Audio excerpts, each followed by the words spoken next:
Okay, as our guest knows, and by the way, I think of our viewer as our guest. Why not? This was actually a little bit complex. It came in its own bowl, which we could have been eating in, but then they wouldn't have been able to see the finished product. A couple of packets that had to be opened. One had dehydrated vegetables. I don't know, there might have even been some meat. And another one, which a powder, which I think was a soup base. But before you try it, there's one more packet to open, and that is the chili sauce. Now, this has a rating on the package, and it's a very low heat. So I'm not too worried about this.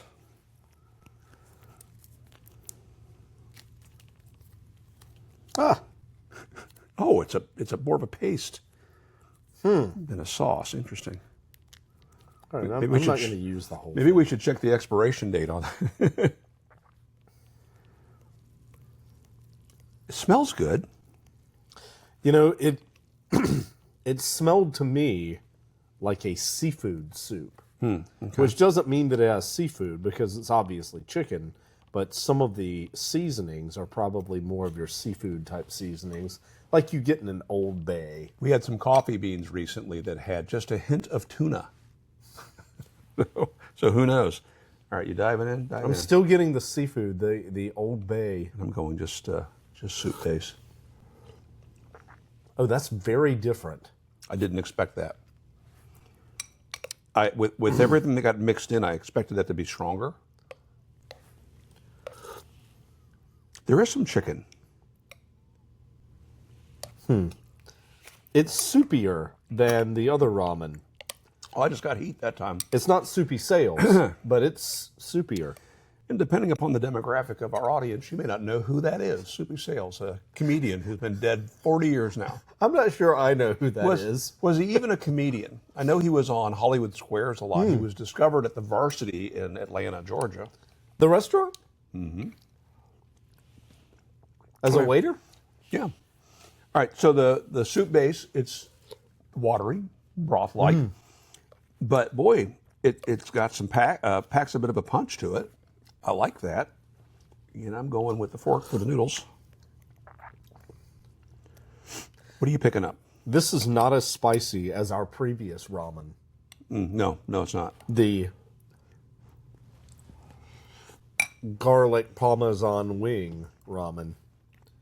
Also, I kind of like the corn. Yeah, there's corn. Yeah. And maybe that's part of the reason I'm getting the seafood flavor to it. You got corn chowder in your mind. Corn goes well in seafood. Oh, that was a sloppy bite. So, I don't know, man. Just like the other one. First off, I'm surprised because of the size of the bowl that this came in. It's not that much more soup than we had in the cup soup. Cup noodles. Cup noodles. We should check the label to see what the quantity was. I think it was slightly more expensive. I'm also not getting that lingering cayenne effect. There's got to be a name for that. Flavor? No, the lingering spiciness, the lingering heat that you feel. Okay. That's lingering heat, I believe. I think that's what Mr. Scoville called it. I might make up a name for that. Well, okay. Based on, capsaicin, which is the active ingredient. Like afterbite, maybe? Overbite, perhaps. I have an underbite. No. Yeah. Well, we can't call it that. That's why I can't eat apples. All right. So, how are you with apple soup, though? So, I've added the label underneath Ed's bowl. Ed, what do we got? Here we go.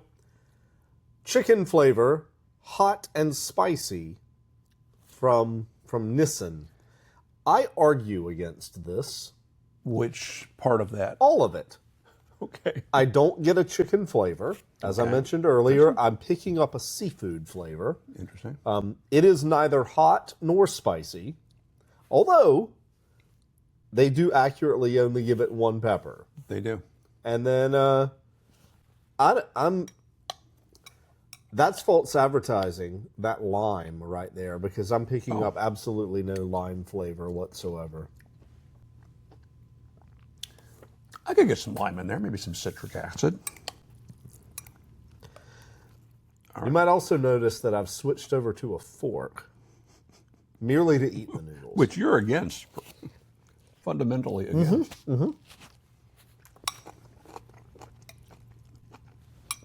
Man, that is one chewy chunk of celery.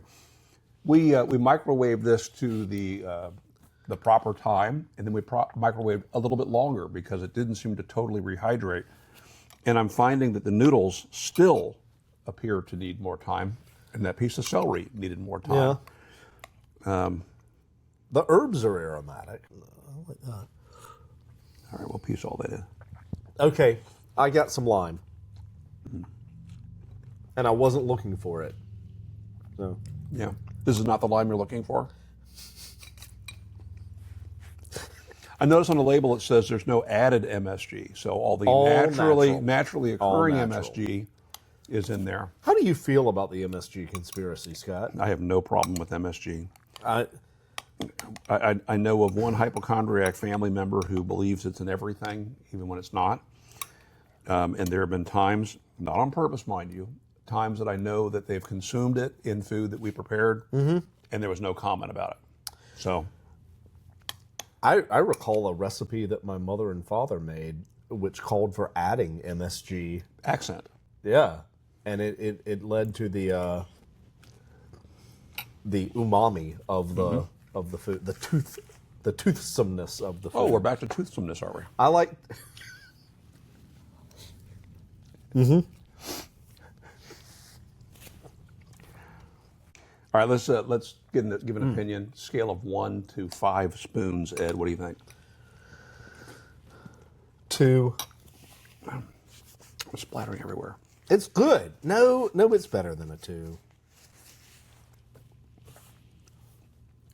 It's a 2.5. Okay, it's a 2 for me, so that means it's a 2 on the official No Soup for You scale.